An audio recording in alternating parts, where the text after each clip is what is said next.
I'm going to give you the punchline to this video early, straight away. West Ham United are advertising for an academy scout on a volunteer basis.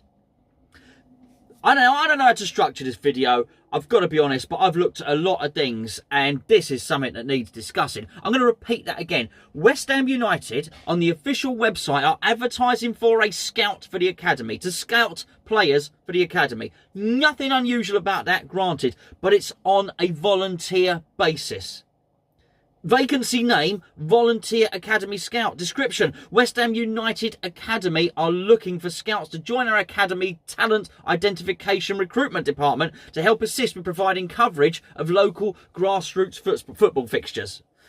Basically, it goes on to say voluntary roles are available depending on experience and time available. I could go on reading from that, but that's all you need to know at this point. This is not a normal thing. And what it did, and I will go back to it, it made me think of another article that I saw today. We're going to look in a second at exactly what West Ham are advertising for. And then after I've done that, we're going to look at a similar advert for a similar position at a rival Premier League club. And you've guessed it, it's a paid position. So basically, we are asking people to do a job for free that other clubs are paying people to do. I'm going to get to the other article in a second, but I just want you to hold that thought when I go on and talk about this other article. Because what happens is there are going to be a set number of scouts. There are going to be a set number of people, as in any industry, that have a talent. There will be good scouts, there will be bad scouts, there will be average scouts. As with anything, literally anything in this life, the very best scouts will command the highest money. What's a good scout? What a good scout is going to be something that's really, really easy to identify. There's no ambiguity to what a good scout is. A good scout will have a CV of unearthing players that go on to become professional footballers. Once you have a portfolio of doing that, you will then go on to gain a reputation and you will then be coveted by other clubs. So my point being, the very best scouts will command the highest wages because they will have the best reputation and they will have a proven track record of identifying young talent. It's as simple as that. As you would expect, as you go further down the tier, if you pay a sort of medium wage for a scout, you would expect to get a middle of the range scout. A middle of the range scout, I would imagine, will get some things right and some things wrong. But there's an old saying, pay peanuts, get monkeys. And here's my point here. If you're going to get someone in as a volunteer, it's done on a whim and a prayer. You're really hoping that something is going to come good. Because there is no proven track record. There's absolutely nothing at all. You're hoping they might just have an eye for a player. Not only are you hoping they've got an eye for a player, you're hoping that they've got an eye for a player and nobody else has noticed it. They can't have had any track record of producing any player because otherwise they'd be in a paid position. So really, this position is for somebody that sort of fancies themselves as a scout. Perhaps they're going around, it says successful applicants will help with the identification and recruitment of players aged between 6 and 16 in the Essex, Kent and London boroughs.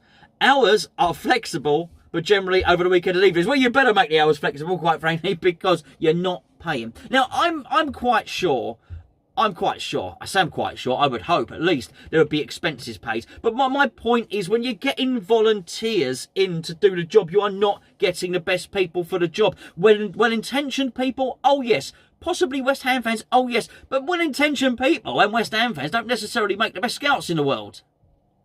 It's the best scout in the world will have a particular set of skills, as Liam Neeson said in Taken. And talent identification is a specialised subject. That is why they have FA accredited certificates for doing it. You've got to achieve the necessary qualifications to be able to do this job. So, with that in mind, I want to take you back to another article. The other article I discussed. I'm not going to read the whole thing, But it says, and it's in Claret and you, Moyes set to beef up scouting staff. David Moyes is going to set up a new scouting and data analytical team over the next few weeks. The sacking of Manuel Pellegrini and who's lost their team needs to be replaced. First on the new manager's list of candidates is chief scout called Robbie Cook. I won't bore you with where Robbie Cook's from. He's worked with Moyes before. That's all you need to know at this point. There's some details that are really important and feed into what I was talking about. Moyes is also likely to appoint 4 more scouts and analysts while using Y-Scout, an independent Italian company that supports scouting, match analysis and transfer dynamics. So you have 4 more scouts. That's still leaving us, by the way, about 30 scouts short of what other people have. What we're doing is, and here's the Y-Scout, you may remember when I did a video before and I spoke about Southampton's scouting system, Wolves scouting system, Leicester's scouting system, I said that they had their own data analytics centre. They had a building. Do you remember me saying maybe that, what did they have? I think Southampton had 30 scouts out in the field and 20 number crunchers in their own dedicated building, an analytics centre. 20 of them, so 50 in total. What we're doing here is, with the use of Y-Scout, is outsourcing it. And not outsourcing it to a dedicated team who are just going to pass these players' names on to West Ham. We're basically relying on Y-Scout so as we don't have to build the data analytics centre. We don't have to do this dedicated building with the number crunchers. My biggest problem is, let's say that Y-Scout do unearth, I don't know, let's say it's an Italian company. Let's say there's some brilliant Italian winger that's been scouted. Well, Y-Scout don't necessarily have to recommend him to West Ham. They can recommend him to anyone. I would also suggest that they'll probably recommend him to whoever pays them more. And bearing in mind everything else I've just said, regardless of whether we're the 18th richest club in the world or not, it probably won't be us that pays them more. But so it's outsourcing. It shouldn't be there. Scouting should be secretive. It really should. You need to try and steal a march on your competitors. If there's an unpolished diamond, an unearthed gem, whatever you want to say, you need to, not only do you need to identify them before anybody else does, you need to sign them up and get them into your academy before anybody else does. So that's private knowledge. That's secret stuff. Your scouts and only your scouts should know that there is this, whoever it might be, up in the northwest of England. If maybe even Newcastle haven't identified him, this right back who looks like he's going to be the absolute business. Shouldn't be general knowledge. Shouldn't be on a database that all clubs can access. But anyway, I'll move on. It said the company provides the digital analysis tool and databases regarding performances and matches for coaches. The purpose is to allow them to have a detailed site of a large number of athletes about individual. Anyway, you get the idea. This goes on to say, the Hammers have 4 scouts at academy level, whilst Paul Konchesky is also used to follow the progress of loaned out youngsters. All are also available to cover matches on general scouting missions if required. So, the 4 scouts we have are not even just dedicated to identifying talent. So we've got, who are we playing? Everton. We've got Everton coming up. Let's say we've got West Brom. Let's just do West Brom's a better example. West Brom coming up. So let's say we've got a scout out looking for young strikers in just lower than non-league or something like that. We then turn around to him and say, oh, you're not doing the striker thing, by the way. We need you to go and scout West Brom. You're meant to have dedicated scouts to scout the opposition. You're meant to have dedicated scouts just to scout for players. We seem to be trying to operate with 4 and getting them to do everything. But it says that Moyes wants to bring an additional 4. That'll make 8. That's not good enough. It's nowhere near good enough. How are we going to make up the deficit on this? I'll tell you exactly how. Because the proof, as always, is in the detail. Because the article goes on to say, beyond that, the club will continue to commission scouts in various European countries to check out particular targets. Although many games can now be covered on TV where streams are invariably available. You heard that. Beyond that, the club will continue to commission scouts in various European countries to check out particular targets. Although those are an interesting word, because it means, but they don't have to. Games can now also be covered on TV streams. There's 2 things wrong with that long sentence. The first one is commissioning scouts. So that, again, it's not having dedicated scouts. Commission scouts in various European countries. So what we'll do is, if we see somebody, or we've heard of somebody that's in France, we will commission by almost a self-employed scout to go and look. Again, not a dedicated West Ham scout. We will commission a scout for the purpose of going to that match in France and scouting a player. I just think it's an absolutely terrible idea. The second sentence is worse, by the way. Well, sorry, it's the end of the same sentence. Many games can also be covered on TV where streams are invariably available. It's basically saying we don't need to send the scouts out there. Don't worry, we can't. It's all right. We'll watch a stream. We'll watch a stream. Off the back of the Karren Brady interview, off the back of the you know, I'm struggling with my words. You know what I'm talking about? The list. Honestly, I'm so annoyed. Off the back of the rich list in which we're 18th, this is horrendous stuff. It really is. This is absolutely terrible. And just to finish off, I'll just finish off the video here. So I started off by saying that West Ham are trying to recruit an academy scout on a volunteer basis. Go and check it out yourself. I'll listen, hopefully throughout this video I've edited up all the stuff anyway. You'll have seen it yourself. A volunteer basis. We want to use a database that we don't own. We want to get 4 scouts more, but the scouts we're using have got to do all the scouting tasks for which they are supposed to be specialist jobs.